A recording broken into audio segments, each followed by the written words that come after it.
IPL এর ধনীদের হারিয়েও ধাক্কা রাজস্থান শিবিরে। শাস্তি পেলেন অধিনায়ক পরাগ। অধিনায়ক হিসেবে মরশুমের শুরুটা ভালো হয়নি রিয়ান পরাগের। প্রথম দুই ম্যাচে হারতে হয়েছে রাজস্থান রয়্যালসকে।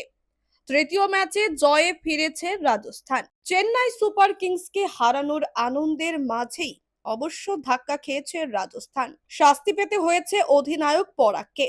মন্থর বোলিং এর জন্য শাস্তি হয়েছে পরাগের। তাকে 12 লক্ষ টাকা জরিমানা করা হয়েছে। আইপিএল এর কোড অফ কন্ডাক্টের 2.22 নম্বর ধারায় দোষী প্রমাণিত করা হয়েছে পরাগকে।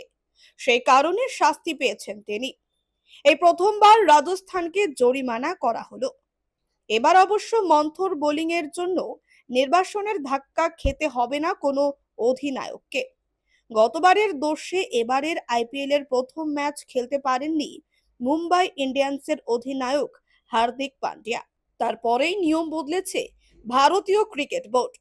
আগে 3টি ম্যাচে মন্থর বোলিং এর শাস্তি পেলে এক ম্যাচ নির্বাসিত হতেন অধিনায়ক। এবার থেকে ডিমেরিট পয়েন্ট পাবেন তিনি।